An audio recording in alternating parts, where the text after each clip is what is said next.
Hello and welcome to We Random episode 35, recording on April 16th, 2021.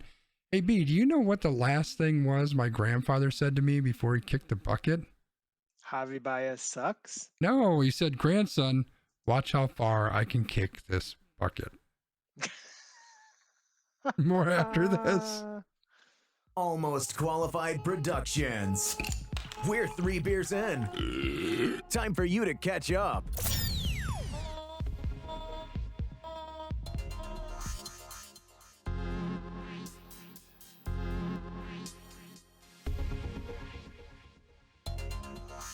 Welcome to We Random, episode 35. I'm Brian. That's Christopher. Say hello to these wonderful people, Christopher. Hello, wonderful people, and even the not wonderful ones.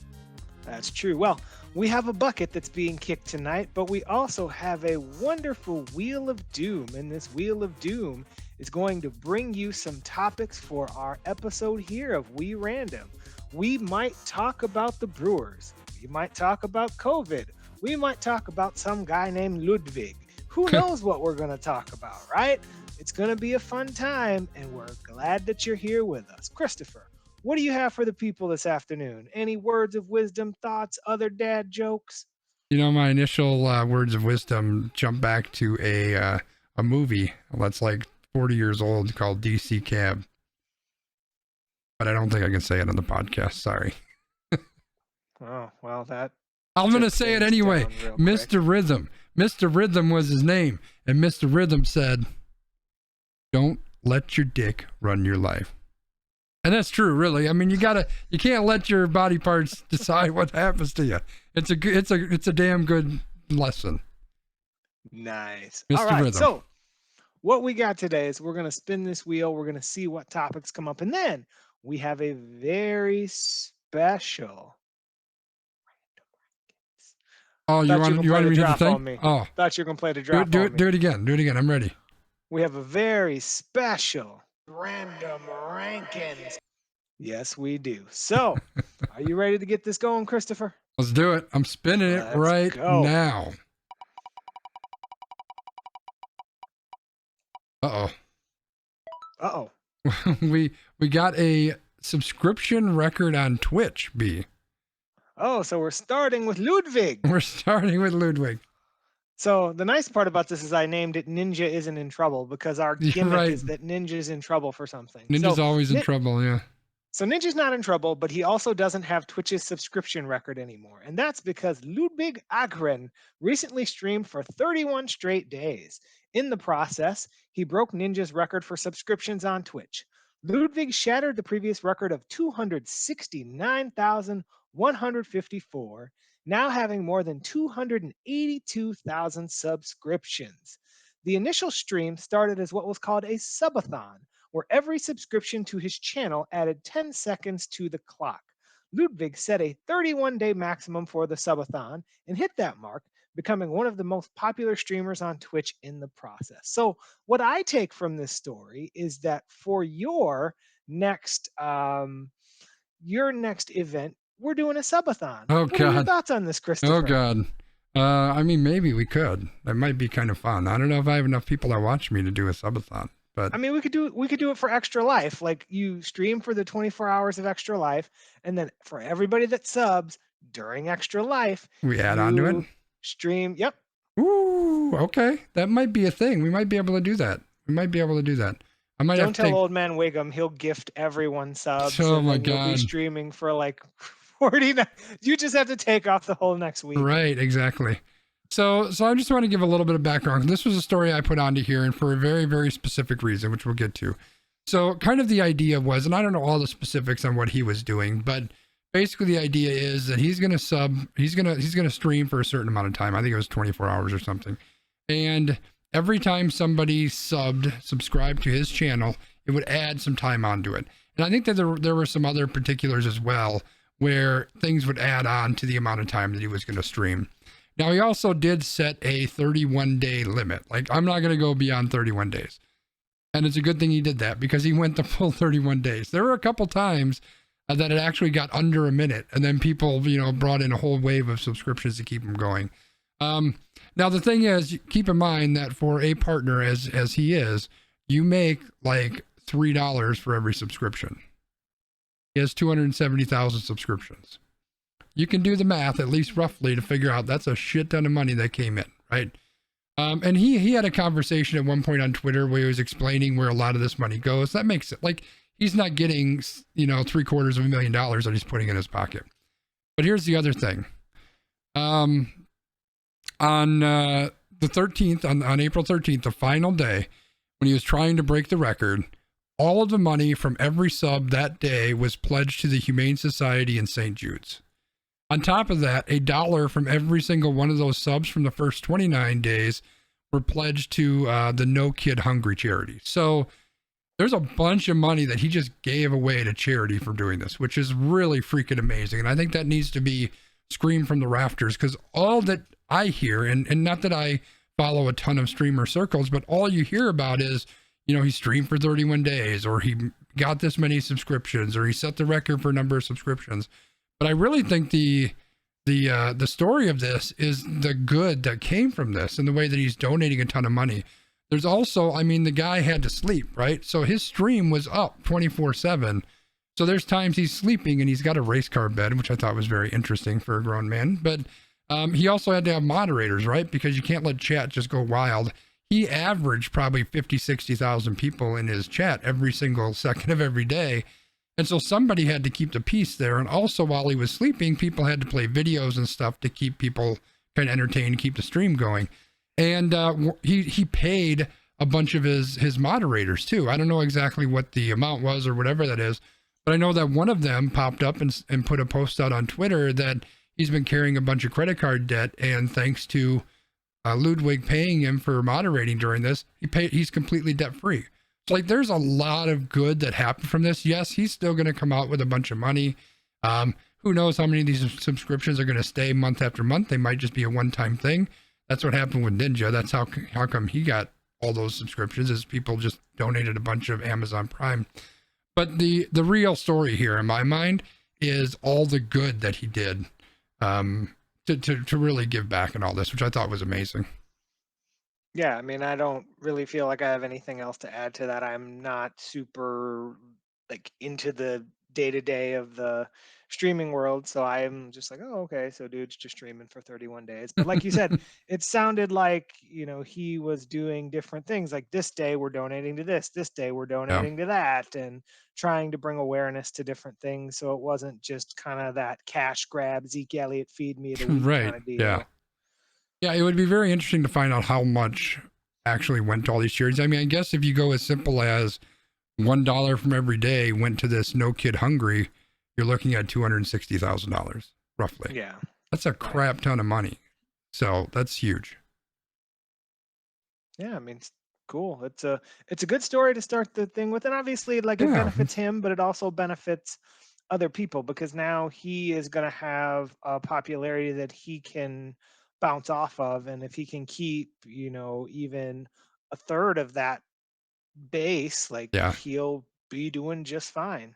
And he was one of the top streamers on Twitch to begin with, so he probably had 10, 20, 30,000 subscribers to begin with. So it's not like he was my size of a streamer and blew up to 270,000, but still, the story in this, in my mind, is all the good that he did, and I think he deserves the credit and deserves to be shouted out from my very small pulpit. All right. Well, we are going to move from shouting out to probably shouting based on what's probably left on the wheel. Yeah. So we're let's gonna move find on out. to topic number 2. We're not. Well, there might be some shouting here, B. We're gonna talk about fucking White Claw, man. Oh, White Claw. So, because regular White Claw just wasn't boozy enough at 5%, the company has announced the release of a new seltzer called Surge. And Surge comes with a higher alcohol content at 8%. It's also bigger because, bigger's better. It's 16 ounces instead of 12.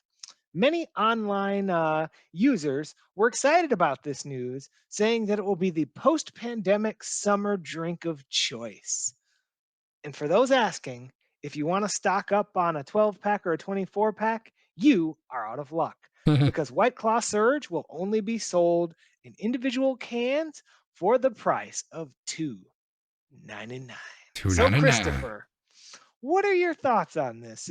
Do you have any thoughts, interests, general observations with this, or is this just kind of a throwaway story that we're putting out here for the sake of putting stories out here? Yeah, so here's the thing. I have never in my life had a White Claw. I don't know that I'm very interested in ever having a White Claw. I had a seltzer once. You had it truly, and it was awful. Yeah, it was I remember that because disgusting. I had it with you. I don't know if White Claw tastes better than that, but here's what I found is there's not a lot of carbs in the old White Claw, so maybe I'll have to try the White Claw, see if it's any good. I don't know. Yeah, I am not a seltzer person. I feel the same way about seltzer as I do hard cookies. There's one place for both of them, and it's directly into the trash can. But I mean, so there's a couple different things about this, right? One is, people are looking forward to a post-pandemic summer. Are we really going to have a post-pandemic summer? Maybe we are. Maybe we're not, right? We might talk about that in a little bit here. But at the same time, like this makes sense to me. Is it good for people? Maybe it is, maybe it's not, right? Because we already know that there's a lot of people who have challenges with alcohol. So, sometimes people go for those seltzers because it's a little bit of a lighter option. But now you're like, oh, here's this big bad 8% seltzer. But, who knows? I don't want to be the person that's raining on other people's parades. Again, be a faucet, not a drain. So I just thought it was interesting. Yeah, Emily says the White Claw is garbage, so I'm willing to support her in that. But all I know, if I'm going to have a post-pandemic drink of choice, it will be a real drink. I like that, Emily. So while you were talking, B, I did a little bit of research really quick. So while I said that White Claw is very, very low in carbs, it does have carbs. But it doesn't have any carbs? Whiskey. So goodbye, White Claw. I'll just go back to the whiskey. I'm happy. We're good. We are good. Yeah, like you said, I'm not gonna rain on anyone's parade. If they want to drink White Claw, more power to them. I mean, it's not really my thing. And based on the Truly that I had, I just, it kind of tasted like somebody took sparkling water and placed it on a table next to a lime. That's kind of what it tasted like. So, no thanks for me. But you know what? If people want to get crazy with it, more power to them. I think the thing that might be interesting is, as you know, I mean, I think this is kind of the party drink, right? It's kind of the party drink of choice. In my mind, I see people mainly because there's a very, very popular streamer who drinks this stuff. He loves it, or at least he did. I think he switched to a different kind of brand, but still seltzer. And he always talks about going out on a boat and I'm going to drink my seltzer. Well, if now all of a sudden you're drinking an 8%er instead of a 5%er and you're out there on the boat and the sun's beating down on you, there's going to be some people that are going to be feeling that for maybe a couple days, no matter how good you are drinking that stuff. So, yep. And I'm sure, it'll be interesting. We'll see it on TikTok. So TikTok will tell us how White Claw Surge is. Yeah, for sure. Cool. All right. On to the next. We had two pretty easy topics. They were even kind of good-ish. And dude, we're going to keep it going. We're going to talk about the new baseball. Oh, well. And this is literally new baseball, like the ball in MLB, right? Yeah, this is where the record scratches, right? We had a couple of good topics, and now we're here to rob Manfred trying to ruin the game of baseball. So maybe. MLB said they wanted to, quote, deaden the baseball for 2021, changing the consistency of the baseball to make it less, quote, bouncy. Statistics from early April show that the April home run rate is up or steady, the home run rate per fly ball is up or steady, the strikeout rate is up, and distances are down. But after looking at all of the statistical analysis, the writers at The Athletic say that it seems like this is a shrug is the best we can do here, especially when the tinkering ends up with a ball that plays the same as past years. Womp, womp, womp, womp. So basically, it sounds like what happened here is that MLB wanted to fundamentally change the baseball, which why are you tinkering with things in my game, Rob Manfred? But it seems like thus far they did not account for the fact that their tinkering would really then just make more strikeouts. That's basically what they've done. Yeah. I mean, I think that Manfred is and has shown that he's going to do whatever it takes to make baseball a game where every single game in the season is 11 to 12. That's what he wants. He wants it to be a fucking basketball game, right? He wants it to be super, super high scoring. Like the NBA used to be, like if you scored 100 points, you were a good team. Now you got freaking teams that are scoring like 160 points a game or something stupid ass like that. It's just, and that's what the same thing he's trying to do, right? He wants it to turn into a home run fest where people are just putting a bunch of hits on the board, putting a bunch of runs on the board, hitting the ball out of the park. And I think that there's a lot of players who are adjusting to that. I think somewhere in this article, and I have to find it, but the strikeout rate was higher. And really what that comes down to is people are trying to drive the ball. It has nothing to do with getting on base, right? Like I'm 100% an on base guy. Like I would take Tony Gwynn over freaking Mike Trout any day of the week. You got a guy who's going to get on base half the freaking time that he's up to the plate. I want that over a guy who's going to hit 40 home runs, but he's going to hit 240 or whatever he's going to hit, right? But that's not the game today. The game is all about OPS and it's all about driving the ball. And so that's what guys are trying to do. They're trying to lift the ball and hit it out of the park. And that's just, I don't know. It doesn't make for a great game in my mind, but who the hell am I?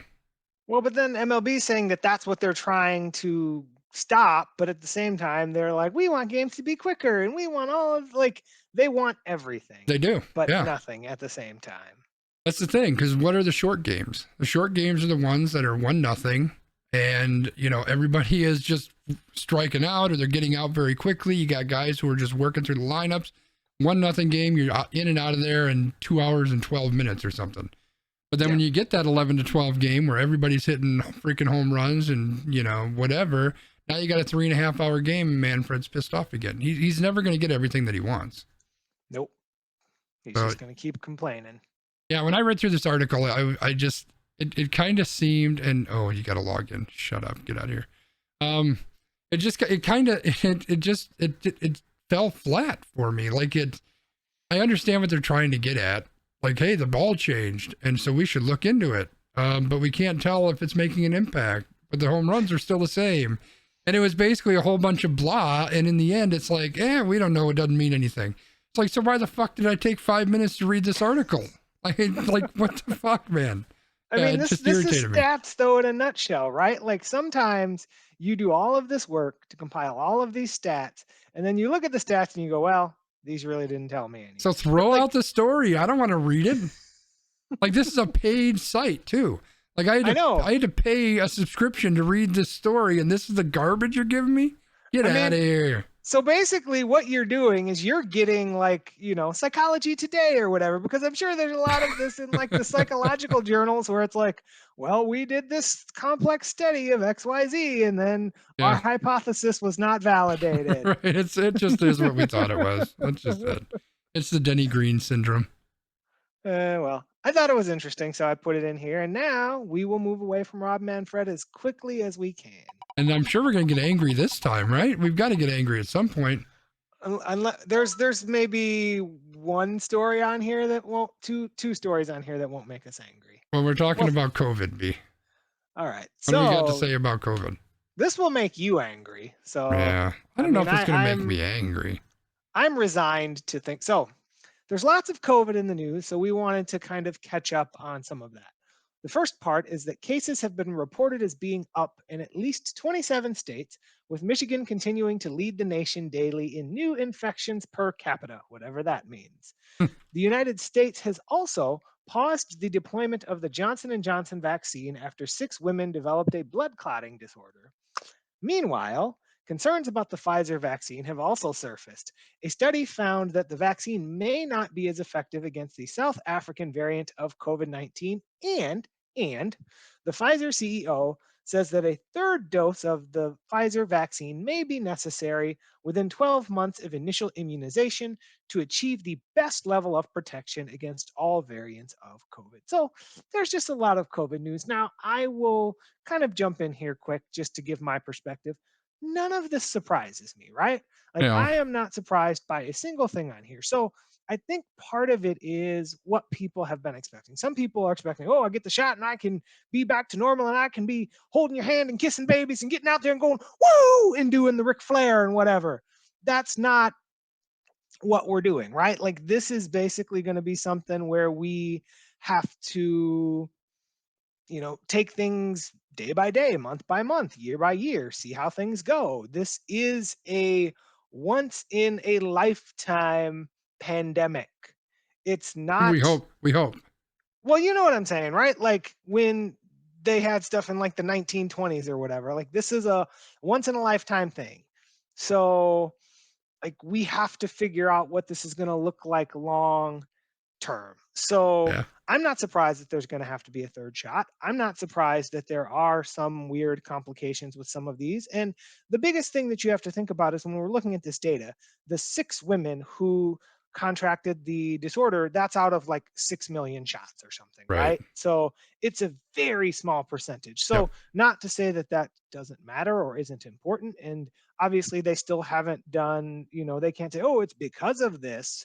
They're just wanting to look into it, which I think is good. Like, they're doing their due diligence, and it's important for Yeah. each person to still make their own choices about what is good. And I'm just not surprised, and I'm calm. I'm not freaking out. I'm not like, oh no, I got Pfizer, I got to get a third shot. I'm like, yeah, that doesn't surprise me. Where are you at, Christopher?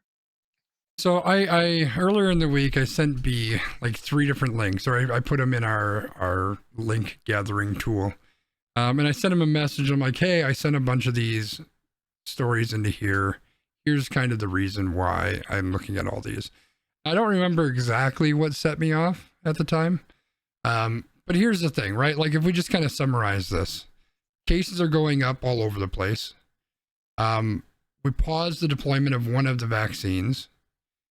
We found out that one of the vaccines may not be effective against a variant of the COVID virus that is running rampant. That's hugely running crazy in the country, and we're finding out that we might need a third dose. That one doesn't bother me quite as much. But the point is these things are happening, so we're still in the middle. As much as we'd like to think that it's over, it's not. We're still in the middle, and yet we still have articles out there talking about how White Claw is going to be the drink of the summer while everybody's getting drunk together and partying, right?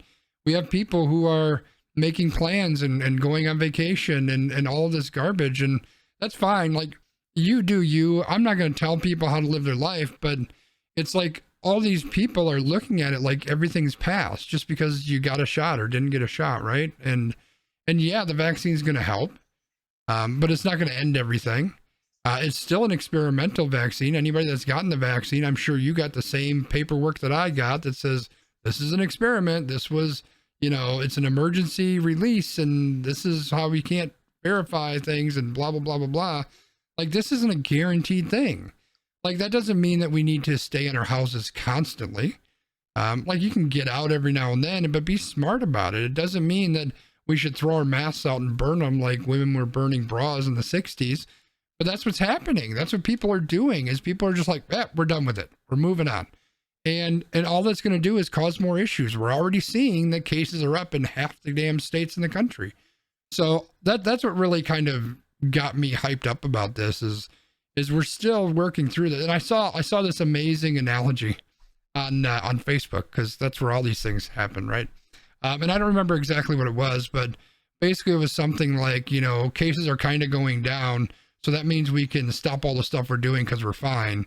It's kind of like saying, well, the parachute slowed our descent a little bit, so now we can cut it loose and we're going to be fine. No, you're going to fucking die. That's what's going to happen, right? So I think it's a pretty fair analogy. It kind of got me hyped up. I'm guessing that I saw somebody posting something about, my party or my beach house or whatever the hell it was, and just like, people need to just kind of calm down a little bit. But Well, I mean, it's kind of like the going to the ballpark and tailgating and being with all these people and wanting to go do things in summer. Like it's just a thing. Like people are tired of this. Like Yeah, I'm tired of it. we have pandemic fatigue, right? Like I know that my employer has pandemic fatigue because every single meeting that we have, it's like it's going to be so great when we're back on campus, and I'm like, you realize that No. my job is to sit 2 feet from people 9 hours a day. So, that's something that definitely weighs heavily on my mind. And Yeah. I'm someone who takes precautions, and I'm someone who is, happy to do whatever I'm asked. But at the same time, again, I have no guarantees that the person across from me is going to be someone who has decided to be vaccinated or to take steps to keep themselves safe and things like that. Right. But then this is something that we didn't have a guarantee of before the pandemic either. So I think in some ways it helps to just think about how we live our lives and what we can do to take care of ourselves, because this, like so many other things, is a perfect example of the only person that you can rely on is yourself. Yeah. So I'm gonna see if I can get you fired up a little bit. So in the old Facebook comments earlier today, there's a question about should businesses be allowed to force people to prove that they've had the vaccine to enter the building? Kind of similar to the mask thing. You have to wear a mask. You have to be vaccinated. And of course, there's a certain group of individuals in this country who are very loudly against this. You cannot do that. You cannot force me to be vaccinated, just like you can't force me to wear a mask. But yet these are the same people that 100% supported the right of a baker to not make a cake for a gay couple because they happen to be gay. So again, these particular individuals who, they're not very left-handed, if you get my drift. They talk out both sides of their face, right? It's okay for the people that are supporting the things I want to support to not do that, but it's not okay for these other people. So what are your thoughts on that, B? Should this be allowed? I mean, I think it's a nuanced thing. So, for example, the Mets, the New York Mets, Meet the Mets, or whatever that song is. I don't know, but that they're song is. garbage. But they actually require that individuals coming to Citi Field present either their vaccination card or they get a COVID test and they're able to present negative results to come to the Wow, baseball game. look at that. Like, I thought that was interesting because I Yeah, know the Brewers ain't doing that. no, But like, I just thought that was very interesting because I really haven't thought too much about it. Because again, I'm the type of person that if somebody's like, hey, you need to do X, Y, and Z, okay. But then I always take this all the way back to who's making these rules, yeah, who's benefiting from these rules, right? So let's think about a time where we weren't in a pandemic and you wanted to go to a nightclub, I wanted to go to a nightclub. I walk up to the door, the bouncer goes, your pants are too baggy, your shirt's too baggy, you can't wear that, you can't be this, you can't do that. Somebody who doesn't look like me walks up there, they go right in, right? Like these are the kind of things that I'm talking about because I think this is backlash from people who are used to making the rules. And now that they're not the ones who are making the rules, they're not happy with it. that's fair. Yeah, I think it's a good point. I mean, in the end, I think businesses, to a certain degree, are allowed to make rules on how they govern their business. I disagree with the you don't have to bake that cake. I mean, you can absolutely choose. I don't want to do business with you for sure. I think if you're making that decision based on, we'll say, protected classes, who a person is as an individual, I think that's wrong. I think that that's something that somebody can't help. That's who they are. They're a gay person. They're a black person, whatever the case may be. But making sure that your area is safe, making sure it's safe for your employees and for yourself, for your other customers. I don't think there's anything wrong with that. I got no issue with that. And you know what? If that means that I can't go into a store because I don't have my card with me, so be it. It's easy for me to say because I just order everything on Amazon. Anyway, you ready to move on, B? Yeah, I think we can move on. Obviously, there's a lot more meat on that bone, but I think we'll just let it go to the side and we'll see what else comes up. Let it go. Let it go. I don't know. Okay, anyway, moving on. This is a cool story. It is a perfect game, B. I wanted to look up whether this was a Maddox or not, but I did not delve into the box score that much. But North Texas senior Hope Troutwin, all I do is win. Anyway, threw a 7-inning perfect game this week, striking out all 21 batters. It is the first perfect game in North Texas history and is believed to be the first perfect 7-inning game in Division I history in which every out was a strikeout. Now, to tell you how good this particular pitcher is, this person has already thrown 2 no-hitters and struck out 21 batters a total of 3 times. So we're not exactly dealing with the Jeff Supans of the world here. Yeah. Yeah, no, this is just insane. And it looks like was this done before? It looks like she might have been the third person to do it. Says she's the third person for a 7-inning 21 strikeout game, but maybe they weren't perfect games. Yeah, they didn't say those were perfect games, but yeah, this is insane. Just imagine every single person that comes up to the plate, you strike them out. Like, that is freaking insane. I don't care what league it is. I don't care if it's men or women. I don't care if it's freaking co-ed softball, for God's sake. Like, that's insane. Like, how unhittable do you have to be to strike out every single freaking person in the game? Like, we get excited when a pitcher strikes out like 11 in the big leagues. This is just nuts.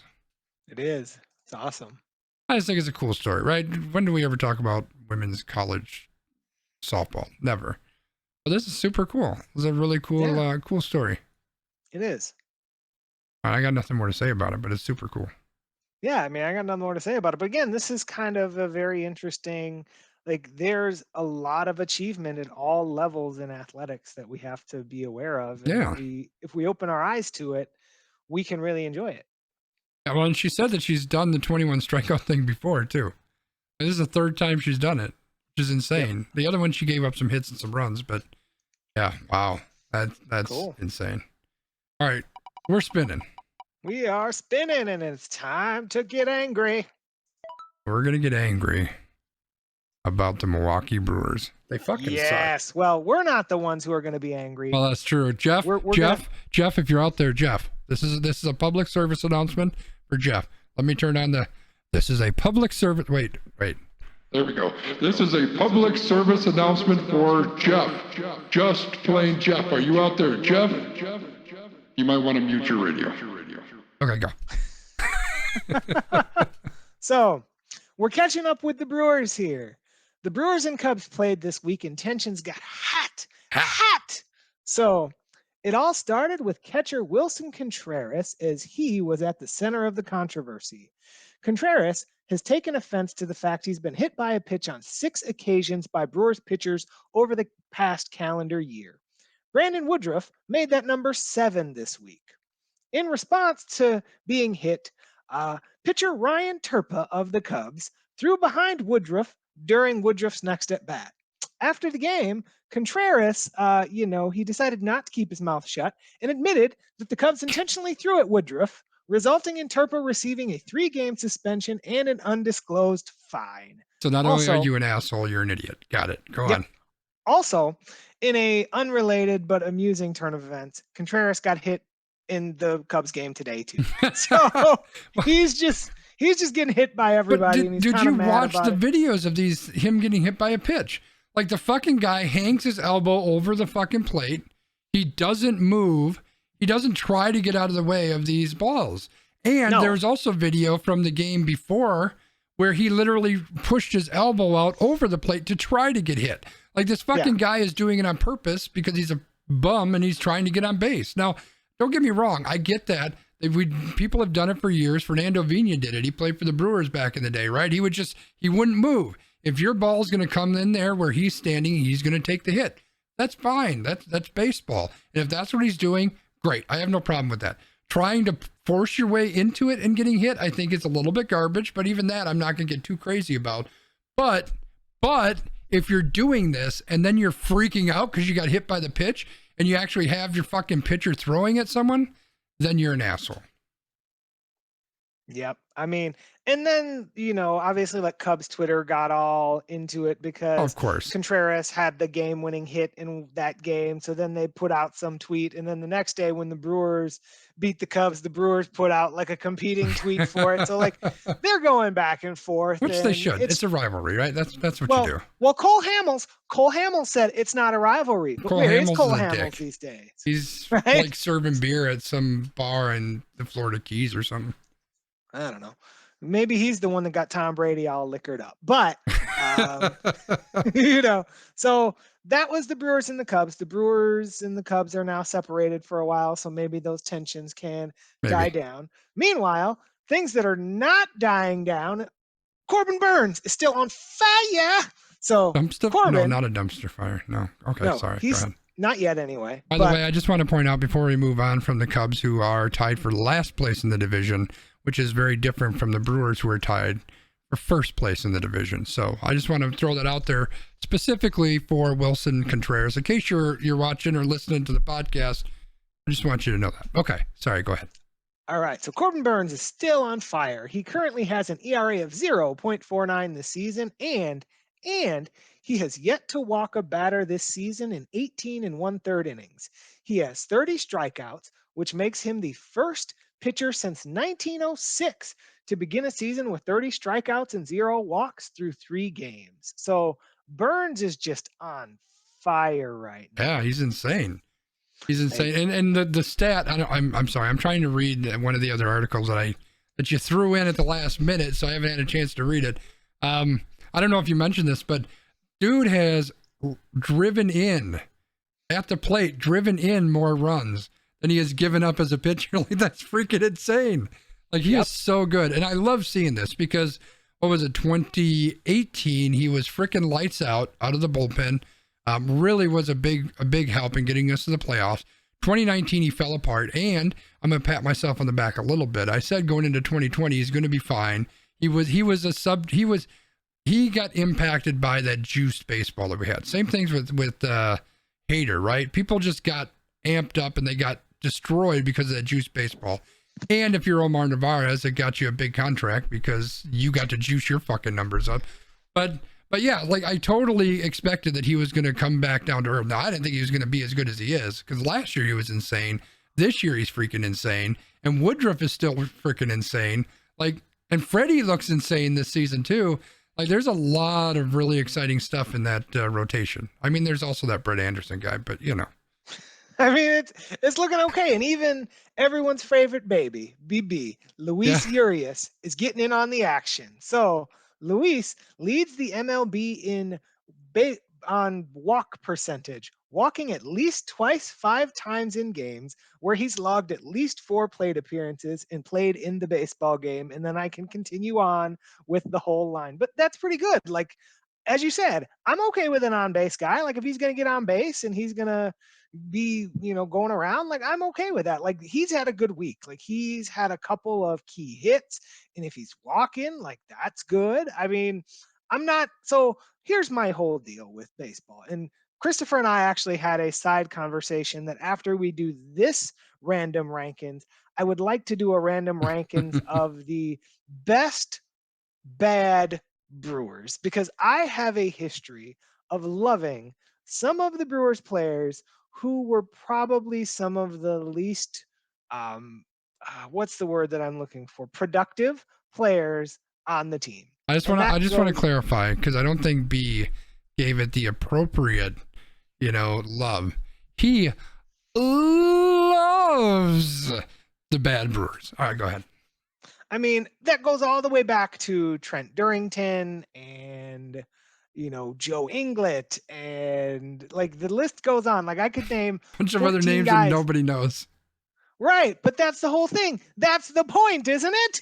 Like, I guess. That's the point of a bad Brewers list. Like, there's guys out here that I was like, oh, this dude was great. And then, he hit like 093 for the Brewers, but like, I loved him. And, that's the kind of thing that I want to do for a draft, because I mean, I'm okay with all of this. Like, I think that this is very interesting. Obviously, the Brewers and the Cubs getting into it, it's kind of fun because it makes those games a little bit more spicy, and I'm staying far, far away from American Family Field at Miller Park Right. Yeah. to, Yeah. watch those on my TV or listen to Bob Euchre. But I think it's good. I think they've got some fire. I think they've got some passion this year. It'll be interesting to see how things continue to play out. Like, obviously right now they've got a lot of injuries because Colton Wong is on the Hmm. DL, Lorenzo Cain's on the DL, Christian Yelich has been nursing an injury. So they're banged up, but they've got, again, this is the credit to the Brewers. They've got their, 21st, 22nd, 23rd, 24th man Yeah. on the roster. These guys are starting and they're figuring it out. Yeah. That's part of the benefit to having a roster where, if you take that top one or two guy off, like the difference between number 4 and number 26 is like this. Like they're basically the same player, which is Right. bad because that means that none of them are any goddamn good. But it's good because if number 4 gets hurt, number 26 can step in and you don't really lose a whole lot. So there's a plus and minus there. And I think going back to Urias, I think it's great that he's getting on base. I know that B's upset because he's a big Orlando Arcia is another one of those bad Brewers that B really liked or loved. But Urias is doing some stuff. He's doing some stuff, right? He's Do you want me to do the brother love thing where it's like, I love you, Orlando Arcia? I'm gonna have to save that. That's gonna have to be a soundbite going forward. But yeah, so I think it's great that, I mean, he's still a kid. What is he, 23 years old or something? So he's still got plenty of time to grow, and he's doing fairly well right now, which is good. I think that's a good thing. We need these young kids to do something because we can't afford to go out and buy the people who we know are going to do something. That's fair. All right. So we are at a point where we maybe can squeeze in one more topic. We've got a lot of serious stuff on the wheel, so I don't know that we could squeeze any more of those in unless we want to hit a couple of these topics and then postpone random rankins. What are your thoughts? No, I think there's a couple topics that you probably want to get to right away, right? Otherwise, Not I was thinking we could just push off to the extra time and we could do random rankings. Maybe we do the Do you news want to do story. random rankins right now? Well, we could do the news story that you put out there. The other two are pretty similar. We could save those for the extra time. Okay, that's fine. That work for you? Yeah, so you're calling your flag for non-binary? Yeah, let's do that one. All right. This is the one I was trying to read while talking during a podcast. Well, I mean, I honestly just saw this one at like 3:00 this afternoon, and I'm like, oh, I'm not gonna get a chance to put that on there. And then it's like 5:15, and I'm like, I'm gonna do it. So recently, WNBA player Laisha Clarendon came out as non-binary, becoming the third pro athlete in the United States to do so. Clarendon made the decision last year during the WNBA bubble after they decided to have top surgery, a gender affirmation procedure that removes a person's breasts and reshapes their chest to be flat. Clarendon's decision has sparked some discussion about where do individuals who identify as non-binary fit into today's sports atmosphere. Now, the thing about non-binary is it's not necessarily one just like fluid definition, right? So some people might think of themselves as being both male and female. Some people might not identify with any, sex or gender or things like that. So non-binary is a very kind of moving term. So I think that's one of the things that's important to discuss in case there are folks who aren't familiar with that. But Christopher, since you were reading this article, it should be fresh in your mind. So give us your initial thoughts on it. Well, I kind of skimmed it, so I don't know that I'm that good on it. I looked up really quickly kind of a definition of non-binary. I think you did a really good job of explaining it. And I didn't read this ahead of time, so there's a lot of words here. But it says most people, including most transgender people, are either male or female. But some people don't neatly fit into the categories of a man or a woman or male or female. Some people have a gender that blends elements of being a man or a woman, or a gender that is different than either male or female. Some people just don't identify with any gender. Some people's gender changes over time, which is the situation here, where this individual just sometimes feels more male, sometimes feels more female. Just they don't believe that they belong in either one of those groups. And I think that's fine, right? It's perfectly okay. Like, I think part of what makes the non-binary what's the term I'm trying to look at? What makes non-binary an interesting, I guess just makes gender as a whole very interesting, is a lot of this is just a learned behavior. Like, if you're a boy, like I'm a boy, I identify as a man, right? I didn't pop out, 75 years ago or whatever it was, holding a baseball and an army guy, right? Like, that's a learned behavior. My parents gave me army guys and a baseball to play with or whatever, right? And so a lot of the gender roles that we know today they're learned behaviors. It's a societal thing. So I think that people who are able to go through this transition and identify themselves as, you know what, I'm not this gender or that gender, or whatever gender I am, or I'm non-binary or whatever the case may be. Like the strength that it takes to do that just individually blows my freaking mind. But then you take that to the next level, and now these individuals, a lot of them, they have to share that with people in their life, their job, their friends, their family. And now they have to work through all of that. And then on top of it, imagine doing it on a national stage where you are an athlete in a league specifically designated for women, where you're saying, well, I'm not a woman. I don't fit into either of these categories, right? Like the courage that it takes to do this is astounding, first of all. So that's just kind of the non-binary piece. To get to the point of where do non-binary individuals belong in sports? That's not an answer. That's not a question we can answer, right? I think that's tough. I mean, I think the best answer that I can give right now is they belong in sports. Period. Like, where they belong, what sport they should be in, how that's designated, I don't know. I'm not even sure I care all that much. What I care about is that they're involved. Like, if this individual gets pushed out of the league, I have serious issues with that, right? So I think that somehow this has to be worked out, and it's for smarter people than me to figure out. But as long as it does get figured out, that's the important part, because these individuals deserve every single opportunity that the rest of us have. Just because that individual doesn't identify as male or female, or if it's a transgender individual who I was born a male, but I am a woman, then so be it. Then that individual deserves to play sports as well.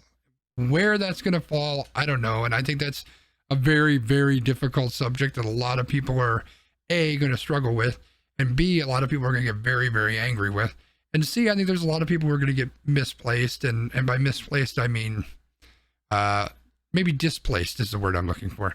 So I think there's going to be a lot of that. But hopefully, I mean, it's an answer that has to come at some point, right? And it's going to be messy. It's going to be messy because the decisions are going to be made and people aren't going to agree. And, there's going to be a lot of back and forth. It's not going to be a very simple, hey, we're going to make this decision. Okay, the decision's made. Now let's move forward. It's just not going to work like that. So, yeah, that's kind of where I'm at. I spouted a lot, but this is a subject that I'm super passionate about. You got no audio, B. That's why you have no audio, because I had muted myself because I was listening so intently to you.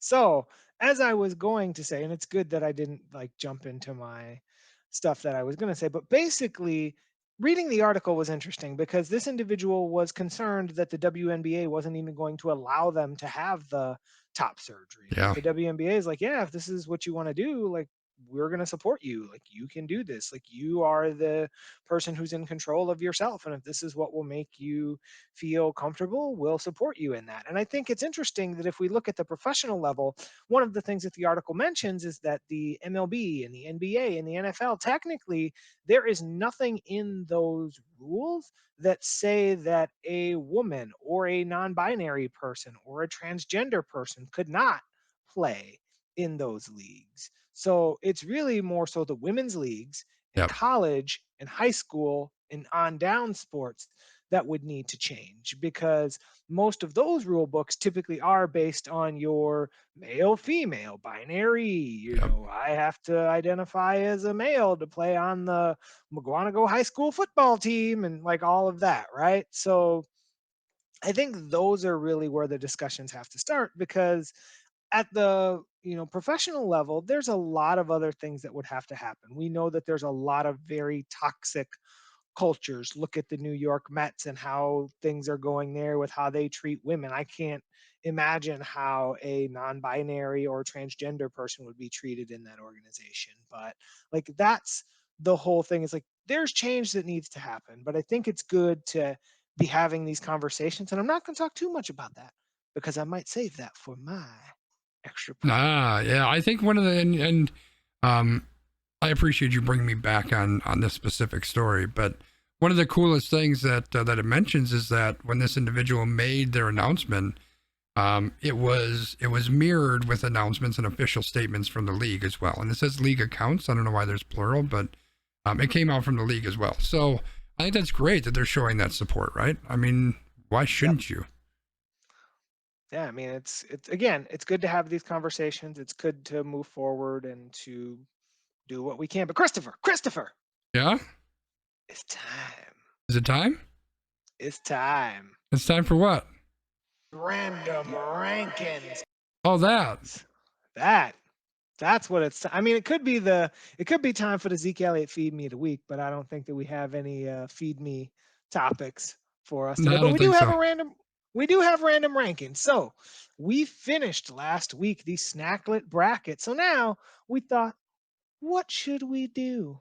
So we decided that we wanted to do another bracket, but we wanted to spin this in a little bit of a different way. So what Christopher and I came up with is we wanted to come up with 64 names of fictional characters, and we defined fictional characters as television, movies, cartoons, professional wrestlers, other fictional individuals. Then we would put them in a bracket, and we would decide what the topic is that we're going to pick them from. So we came up with a topic, and our first topic is, who would you want with you on a deserted island? Now, that's a fun topic, because some people's goal on a deserted island is to get off of the deserted island. Some people's goal on a deserted island is to have some fun, Christopher. So, Christopher might have some different priorities on a deserted That's very island true. than I might. Very true. So it's going to be fun. But Christopher, do you want to tell the people or show the people what you've got for them? Yeah, so again, I'm just going to add a little bit of flavor to what B said. So we basically just picked up a whole bunch of random characters. Some of them are, TV characters, some are movie characters, some are fucking cartoons. Like, it's everything. It runs the whole gamut. And the idea was, let's just create this list and we can throw them into all these random brackets. And we also had some help. So for those who are not aware, there is a Patreon plug time, because old man Wiggum will get at me if I don't plug myself. There is a Patreon if you want to support the stream beyond just subscribing or following. And on the Patreon, at certain levels, I believe it's partner and above, you get a little bit of extra influence on the stream. I run a lot of new ideas past the patrons. I ask them for their input. They also get extra podcast episodes. We talked about the extra time. That's an extra episode that B and I will record on Sunday, and then we'll push that out to the patrons. But B and I we did half of the bracket, and then we sent it out to the patrons and said, give us some ideas. What do you want onto here? And they filled out the rest of the bracket. And so we're just going to throw these guys against one another. The fun thing is, and I say guys, but I can't even say people, because they're not all people. These characters are going to throw them against one another. And the interesting thing is, as B said, is they could go any direction, right? The fun part isn't just so much that it's going to be these two individuals versus one another. The interesting part is the stories and how we decide who is the better choice. And per the normal rules, if Brian and I agree, we're going to give our pick, and then why that's our pick. If we agree, that person moves on. If we disagree, then it's you, chat. You get to be the tiebreaker. So, without any further ado, here is the top part of our bracket. So, actually, you know what? I'm going to do something real quick. I'm going to do this. Yeah, that's better. All right. So the number one seed, by the way, this is completely random seeded. So I didn't do any of these seeds. We've got the number one seed, Jack Bauer, from the TV show 24, Would you rather have him on a deserted island with you, or would you want Fred Sanford from Sanford and Sons? B, I'm gonna ask. This is interesting because this is one your pick and one of my picks. So Right. So you have to sell me on Trevor Bauer here because I don't know anything Jack about Bauer, Jack not Bauer. Trevor Bauer. I know. I said that on purpose. Well, so I don't know that Jack Bauer is great on a deserted island. That's the thing. Jack Bauer. So the premise behind 24 is Jack Bauer works for what's called CTU. It's the counter-terrorist unit, I think is what it is.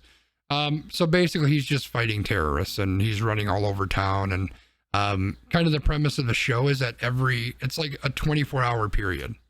So each show is an hour of the 24 hours of the day. And Jack Bauer is just he's a badass, man. Like, he does whatever he has to do. He does a lot of really dirty stuff. He does stuff that got him in trouble with foreign governments. Like, he just kind of does whatever he needs to do to make sure that whatever he has to stop gets stopped. Would he murder me? He would murder anybody if he had to. Oh, you're talking about on the deserted island. Yes. I would say no. Okay. I don't think that he would, because he has no reason to. Like, if he had a reason to, he would without hesitation, but there's no reason that he would need to. Got you. Well, and kind of, so Fred Sanford, like, the thing about Fred Sanford is an older gentleman, right? Fred Sanford's just kind of like, I don't want to say that he's grumpy because I don't know that that's a fair depiction, but he's kind of what you think of as, I don't know that he would be of much assistance on a deserted island, right? Like, he's gonna complain about it. He's gonna be like, "You gotta do that work, boy. You the young boy. I need you to do the work." So, which is funny because Jack Bauer was very, I think dour is the word, like very kind of into himself and kind of, he definitely didn't seem like the nicest person in the world.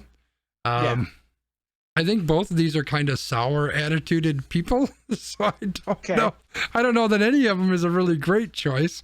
I'm gonna go with the Jack Bauer person. I think at minimum he's younger and more capable of doing stuff. Yes. And you know what? If some invading force tried to take over our island, he can kill him. Yep. Also, this bracket's covering my face, so I'm gonna move it up here. All right, Jack Bauer. I think I can just click on it. I haven't used this website before. Oh, we just drag him over. Oh no, we don't drag him over. How do we move him over? I don't know. Well, I can't just do it later. I got to do it now. Edit You this have bracket? to rewatch the video. Maybe I have to edit the bracket. No.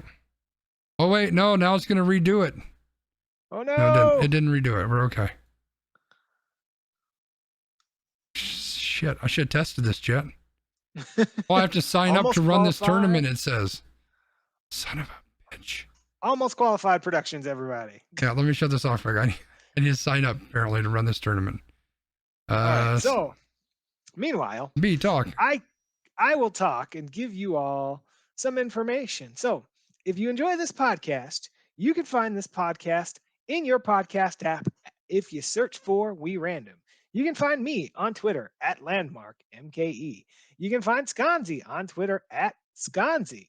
You can find us at AQ_PROD on Twitter. You can also find Almost Qualified Productions on Facebook. You can find Sconzi here on Twitch, streaming Monday through Thursday, starting at 7 p.m. Central Time. You will watch lots of Apex Monday through Wednesday. On Thursday, we have Thursday Night Throwdown, where we stream some wrestling. There are also things that may be coming soon, such as Jackbox games. So we are having lots of fun on this channel. So we just wanted to let the people know where you can find us because we appreciate you engaging with us. That means you all out there in the chat. That means you Patreon supporters. And that means you Carlton Banks dancing in the corner of my screen here.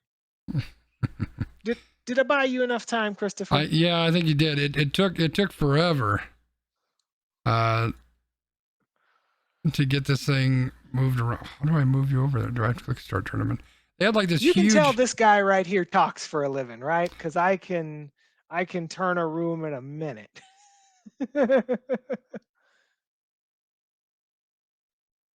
Report the score. I mean, I could walk over to the bat rack and just start like showing the people my favorite bats from Bad Brewers. All right, I think we're good. Okay, cool. All right, I had to do it. I had to sign up for it. I had to put it in as baseball. It was stupid. Anyway, all right.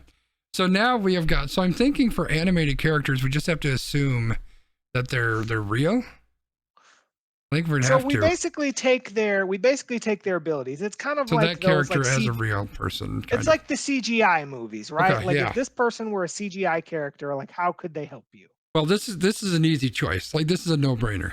All right, you're gonna have to read this to me because I can't see it. Well, we've got Garfield, Okay. who doesn't do anything, and all he's gonna do is bitch that there's no lasagna. And we've got Sherlock Holmes. Oh. I mean, it's got to be Sherlock Holmes, right? Because he's like brilliant. He can figure out a way to get us off the island. I want to pick Garfield just to be difficult, but I think I have to go with you. Yeah, like that's a no-brainer. It's got to be Sherlock Holmes. All right. All right, Sherlock Next. Holmes wins. I'm gonna verify the winner. All right, so now, this is another interesting too.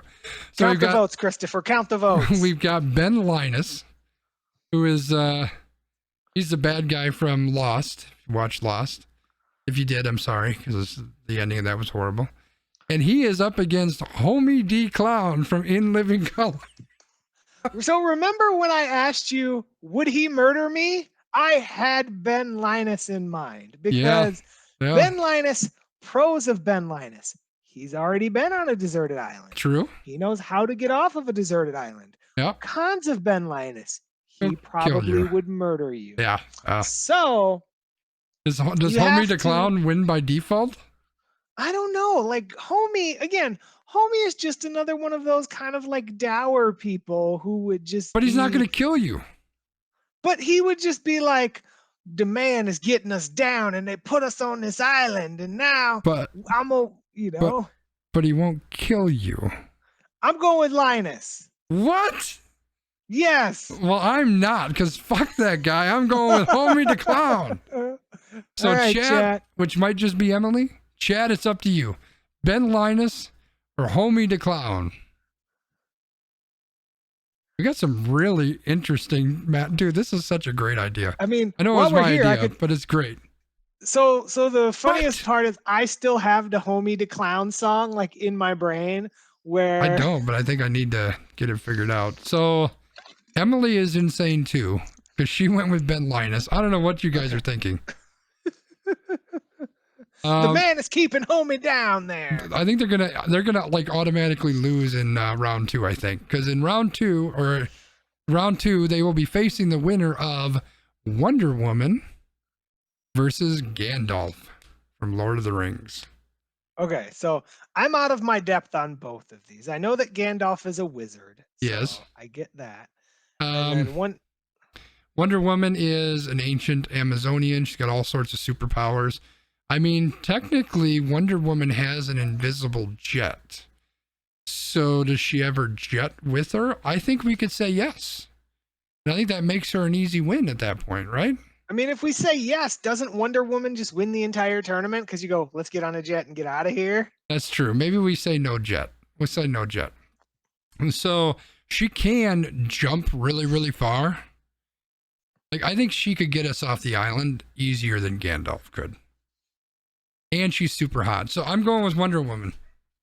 All right. Just because you said she's super hot, I'm going to go with Gandalf. So Emily gets to choose who the winner is. Well, for the record, I think both of these might have been Emily's choice too. So, Emily, Gandalf versus Wonder Woman. See what she says. Or if anyone else is in chat, you too. And she agreed. They were both her choices. Wonder Woman wins. I think that's the right choice. All right. I can get down with that. All right. So we're halfway through today's bracket. So now we've got Bugs Bunny versus Fonzie. Hey. Hey. What do you think, All B? right.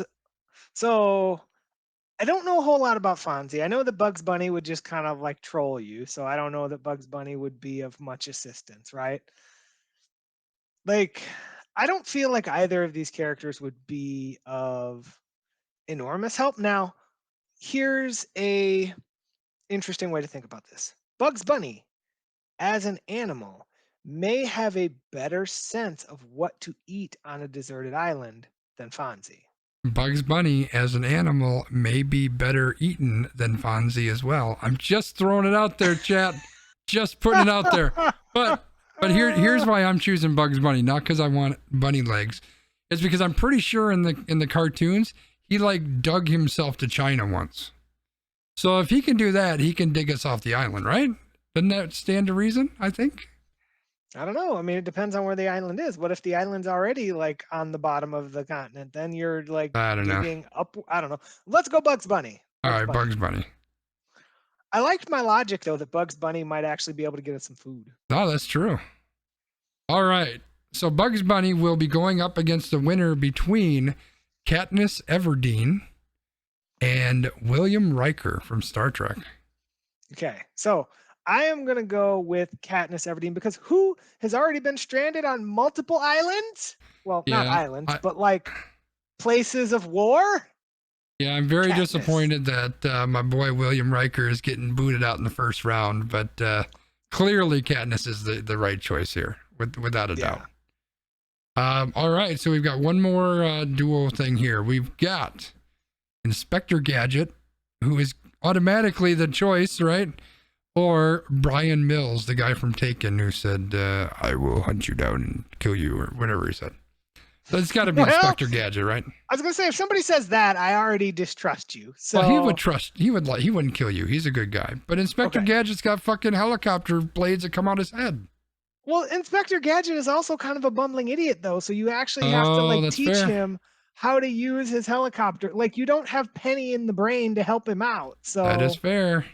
But I'm still picking Inspector Gadget. Yeah, I think Inspector Gadget's got to be the choice. All right, and oh man, this is gonna break my heart.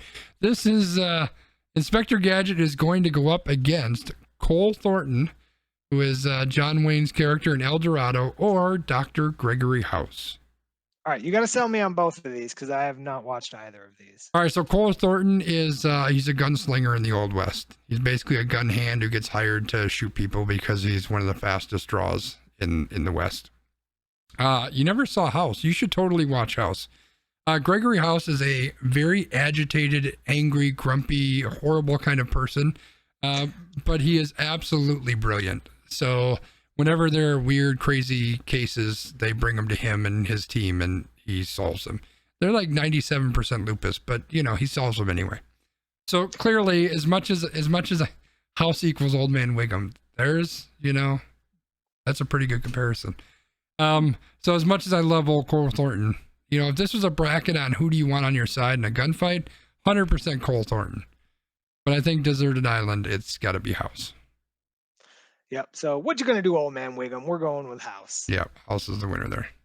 Cool. All right, there we go. So that is the end of the first part of the bracket. It's going to leave us with, in round 2, Jack Bauer versus Sherlock Holmes, Ben Linus versus Wonder Woman, Bugs Bunny versus Katniss Everdeen, and Inspector Gadget and Dr. Gregory House. I think that last one is the only one that's not a throwaway, honestly. Well, because the rest of them are pretty good choices. But we got a good start on this. I think next week we'll probably try to leave a little bit more time for the bracket so we can start rolling through it, but we'll see. Yeah. All right, good deal. B, why don't you hit us up with your extra point? I will. Did you have fun this week, Christopher? Yeah.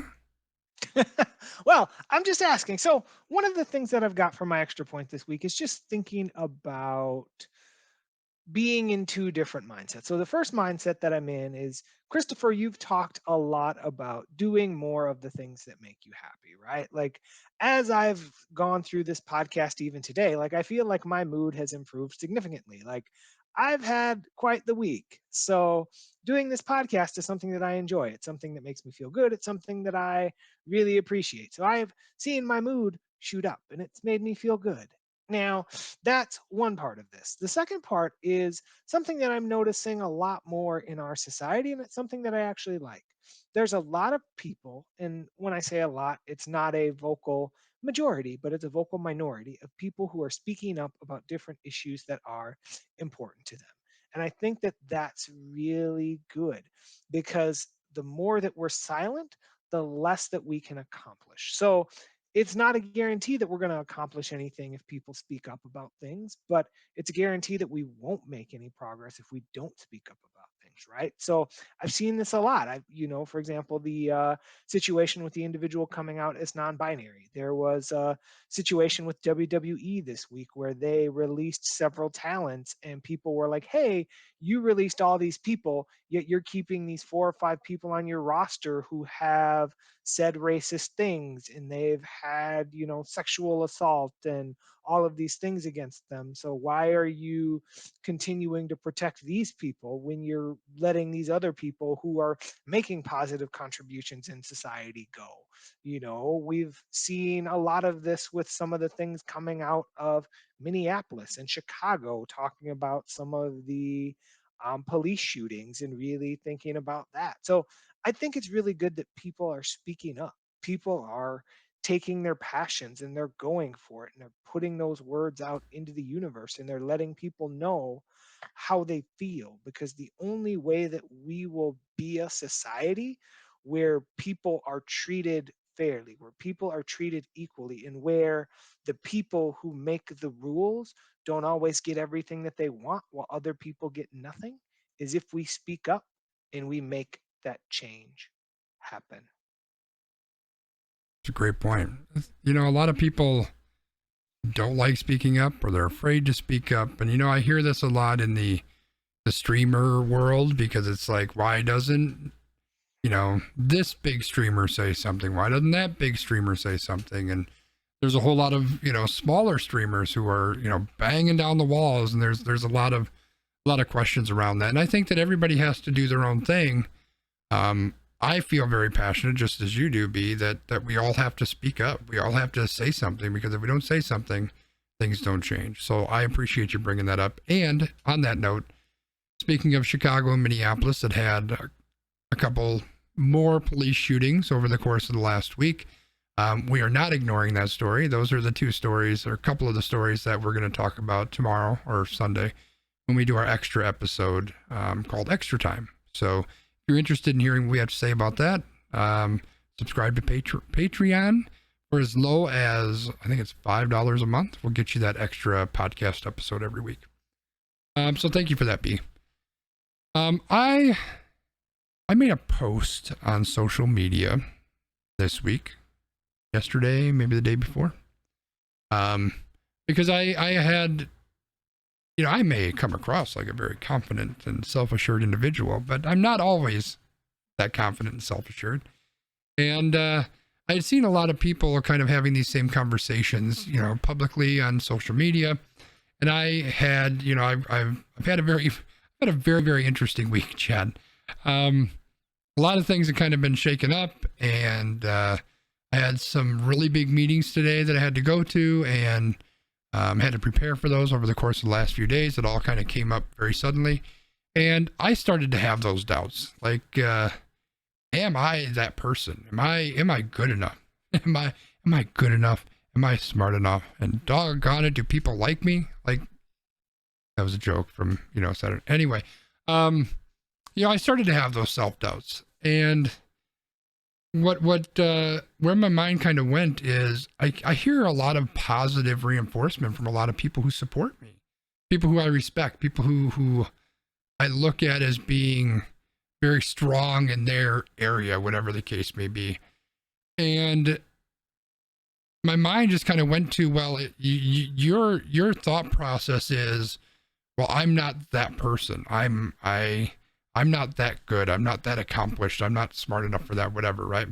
It's called imposter syndrome. That's what I'm kind of beating around the bush of. If you haven't heard that term before, where you feel like people just don't see you. Like, eventually they're going to find out I'm a fake, right? Like, at some point, somebody's got to figure this out.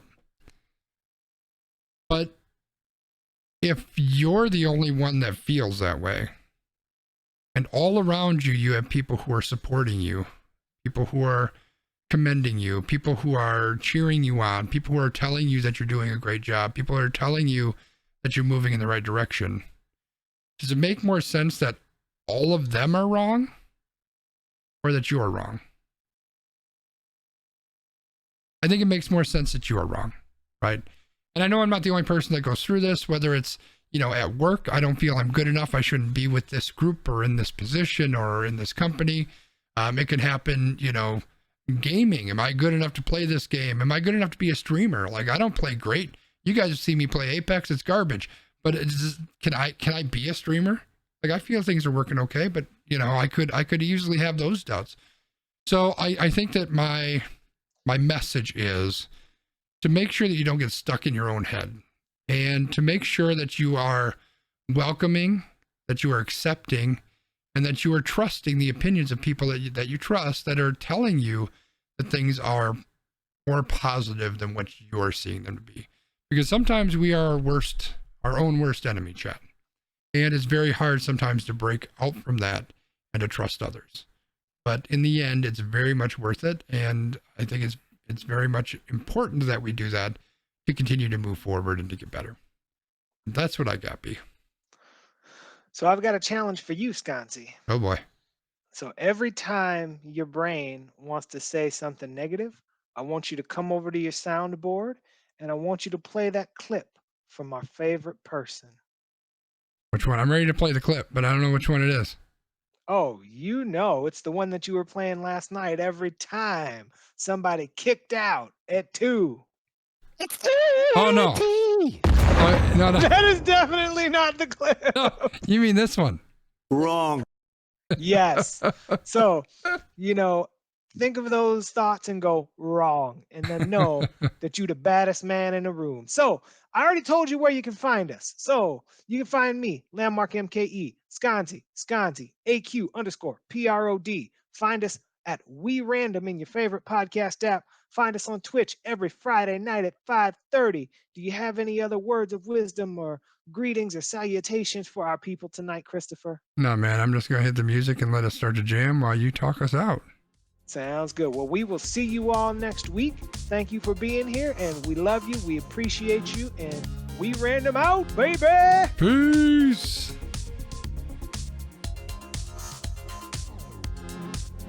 Dance it, Carlton. Dance it.